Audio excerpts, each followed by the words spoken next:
Hello, my name is Arya Sasikumar. I am the captain of 3303A, the VEX AI team.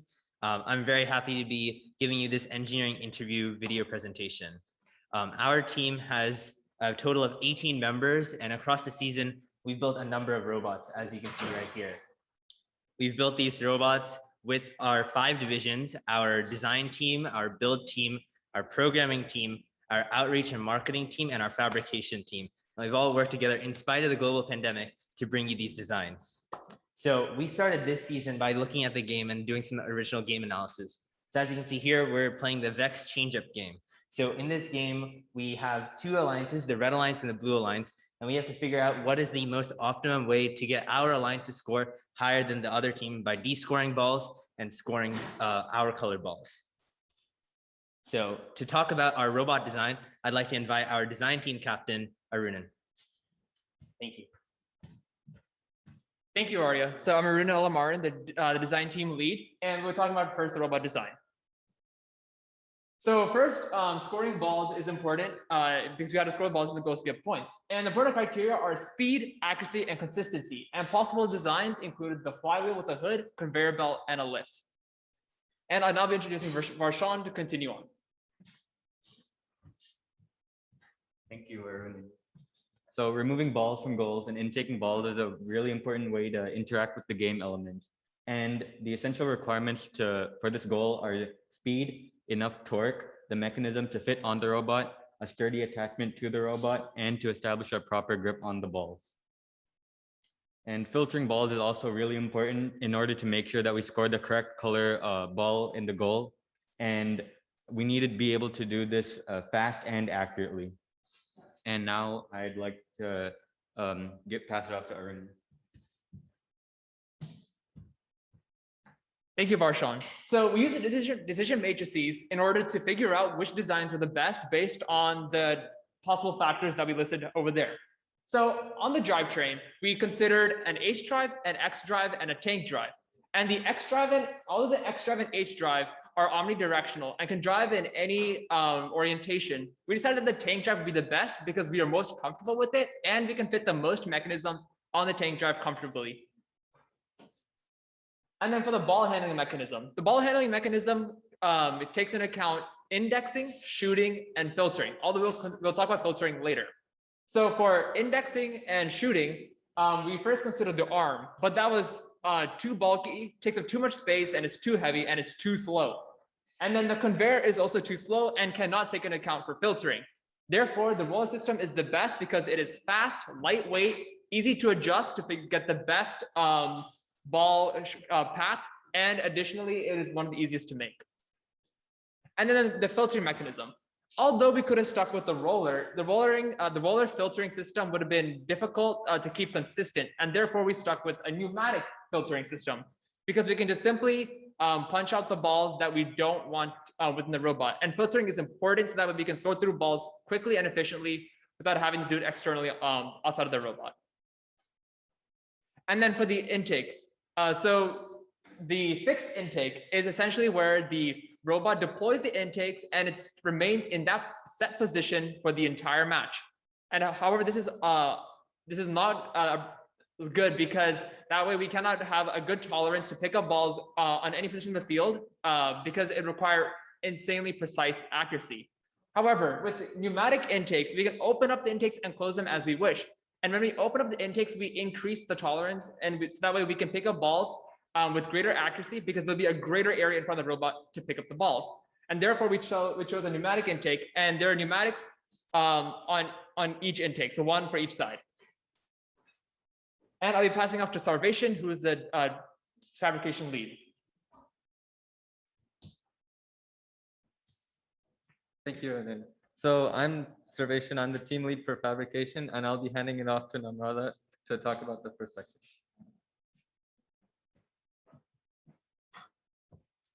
Thank you, Sarvation. I'm Namrata. I'm going to be talking about design process. So we use the design process to build our robots, and one tool that supplemented this was CAD, or computer-aided design. CAD allowed for rapid prototyping, which helped us save time and materials as we were able to make the initial designs and models online. It also helps for easier fabrication of custom parts since you could quickly figure out measurements and placements using trial and error and other built-in techniques. And these models were also a perfect robot, so we didn't have to worry about bent rods or other technical issues. This allowed us to focus on developing and adjusting the model to find the most effective design. Here you can see some examples of our models, such as the 24-inch and the rollers. Thank you. I'll be passing it back to Sarvation.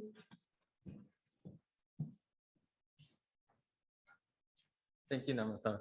So we use a combination of Autodesk Inventor, Cura, and Octoprint to output our STL files into 3D print designs. So we started with PLA material as it was generally cheaper, and then transitioned into PETG material because it was stronger and more durable. These 3D printed items serve multiple purposes on the robot, such as housing the sensors and providing structure and support. So we also use the CNC mill as a computerized cutting tool to help with refining our parts. Also, we made polycards, and these serve three main purposes on the robot: as a hood to guide balls in toward the goal, as a filter for balls based on color, and to lead the balls from the intake into the roller system. I will now be handing it off to Shreya to talk about building.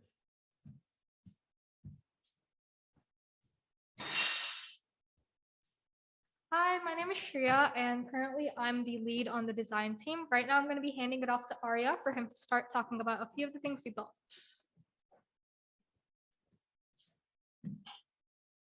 Thank you, Shreya.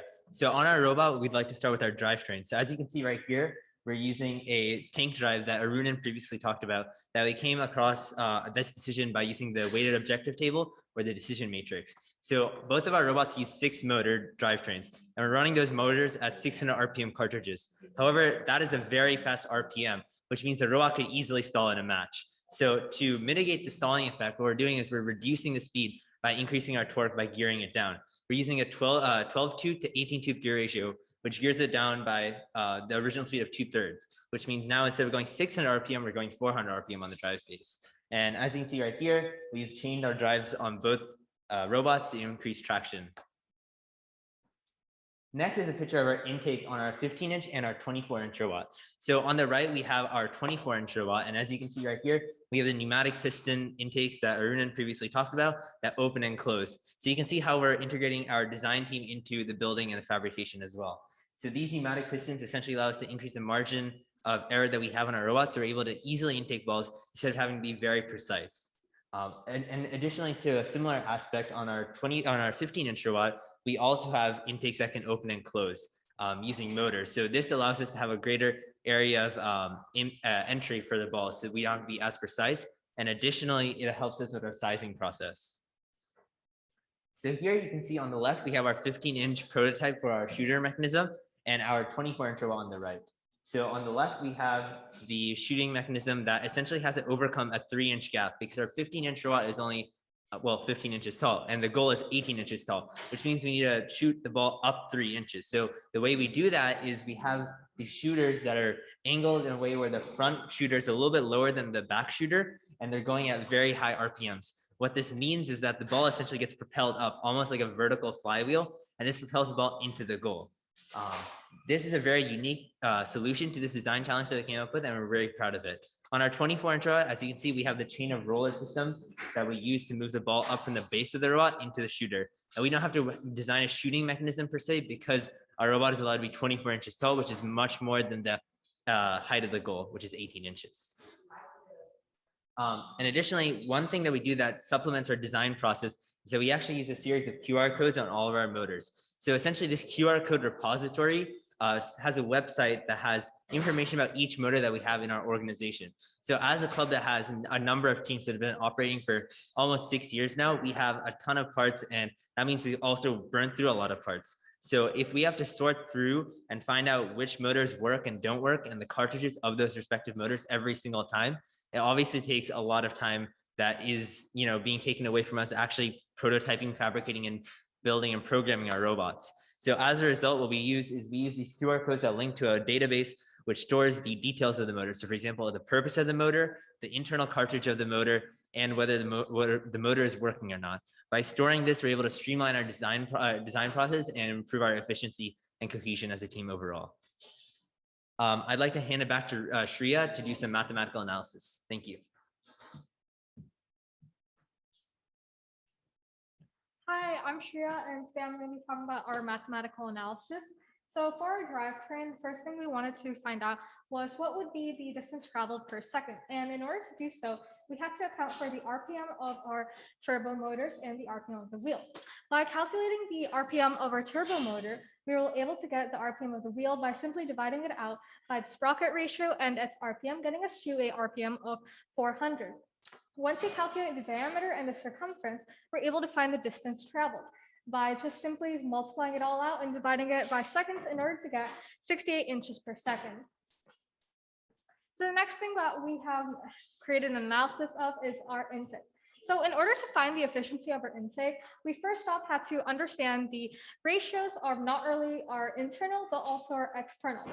So by calculating these two together, we get the overall gear ratio, which we then use to find out the input speed of 95% of our maximum motor speed.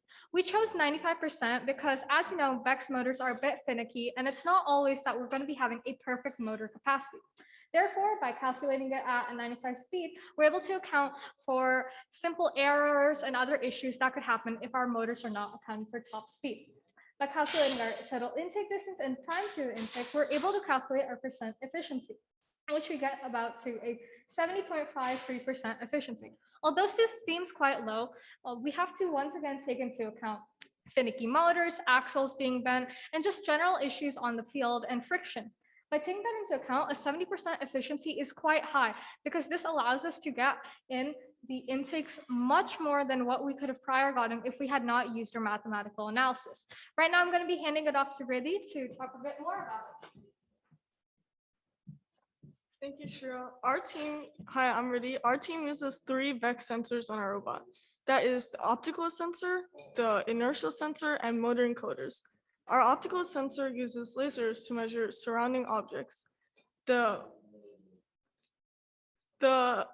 inertial sensor measures rotation and acceleration, and the motor encoders measure motor distance and helps us track our robot location.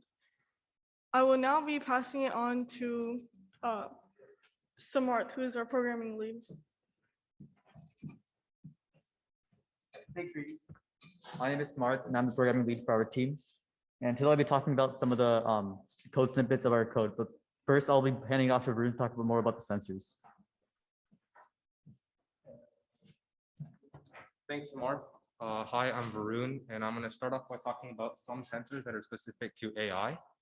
So for object detection, we have the Intel RealSense camera, which is able to differentiate between the red and blue balls on the field.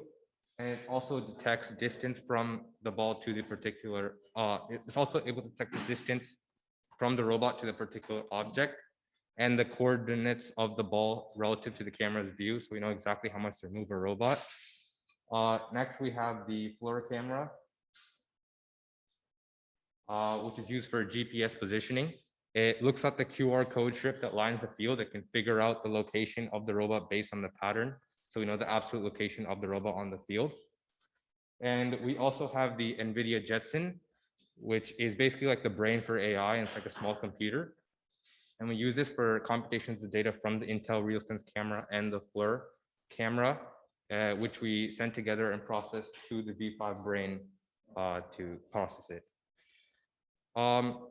As we mentioned earlier, the inertial sensor, it's like a 3-axis gyroscope and accelerometer, so it provides a powerful use and a couple unique uses. So the accelerometer measures linear distance. We can use that to find collisions on the field. As when a collision occurs, there's a drastic change in acceleration. We can detect that collision and tell the robot to act accordingly. We also have the gyroscope aspect, which measures rotation. And we found that if you can place the gyroscope vertically, we can check rotation on the vertical axis. So if the robot begins to tip, we know that it has started tipping, and we can stop the robot from moving so the tipping halts. We also were able to find the maximum acceleration of the robot using a physics kinematic equation. And we found that maximum acceleration to be 0.8128 meters per second squared. Now I'm going to hand this back to Harsh to talk about data structures and some more technical programming aspects. All right, thanks, Varun. So these are some of the data structures we use for our robot. And as you can see on the left, we have the data structure for field objects, which basically represents all the traits below. So you can see the X and Y position of the object with respect to 0, 0 being the upper left. We can also see the width and height of the object with the bounding box, which is used for AI. And we also have the class ID, depth, and probability of that object being in that class ID. And some of the class IDs include red, blue, and gold, because those are the objects that are on the map. We also have the robot position on the right, which has the frame count, which is basically the count that increments each frame. We also have the X, Y, and Z position of the robot, as well as the rotation, elevation, and roll of the robot, which all of which helps us, our robot guide our autonomous period. This is our map record data structure, which basically contains all of the stuff on the map. So you can see like we have box num, which is the number of objects in the box object array. We have map num, which is the number of objects in the map object array. And we also have box obj and map obj, which each represent detected image objects and detected map objects respectively. And we also developed some experimental code using VEX AI because it was pretty new, so we were kind of learning how to do it. So this is the code we used to allow the robot to find a goal. So the first step of this procedure is to allow for the robot to get its position and its rotation angle, because that's obviously key in order to determine its position on the map. So after it does that using accessor methods, we have a variable that's called state searching. And if that variable is set to true, it guides the robot to search for a ball and drive towards it using the smart drive methods, which you can see right below in lines 55 to 60. And once it goes there, it will get the nearest ball.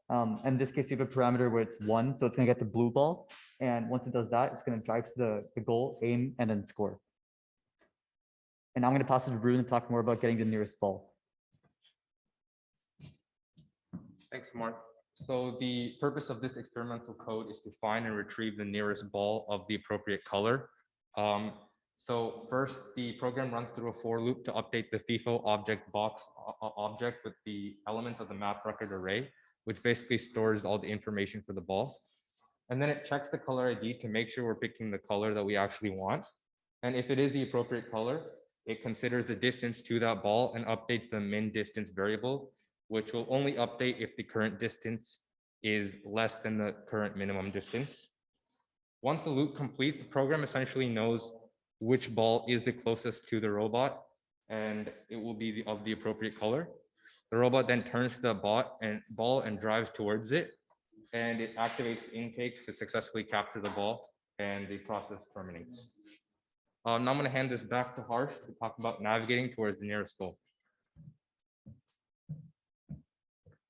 Thanks, Rude. So this is our code for navigating towards the nearest goal. And as you can see, this method does not take any parameters in because we're really just finding the nearest goal and going to it. So the first step is to basically collect all the data collected by the VEX AI sensors. And you can see that by the pointer FP. And we basically collect that file, which has all the data related to all the objects in the field. And once you get that nearest goal, we're able to basically take all the goals on the field that's collected by the VEX AI sensors and compare their distance between that goal and the robot. And whichever one's the closest is the one we're going to go to because, well, obviously this is the nearest goal method. And once you do that, we get the distances using simple trigonometry. And this is our experimental code for aiming and scoring. And this also does not take any parameters in because we're really just aiming and scoring our balls. So we start off by using a sonar sensor, and we do set it equal to 0 in the condition for the while loop because we're trying to get rid of any illegitimate data because we're trying to find real data. And once you do that, we compare the distance between the robot and the goal. And if it's more than 1 foot or 12 inches, as you can see by that conditional in the second while loop, we drive at a speed of 5%. And once you get close enough, we go at a speed of 2%. We eventually stop and then we score all balls, which you can see by that last method at the bottom. This is our experimental code for odometry, which is basically the process we use to determine the robot's change in position relative to some other position.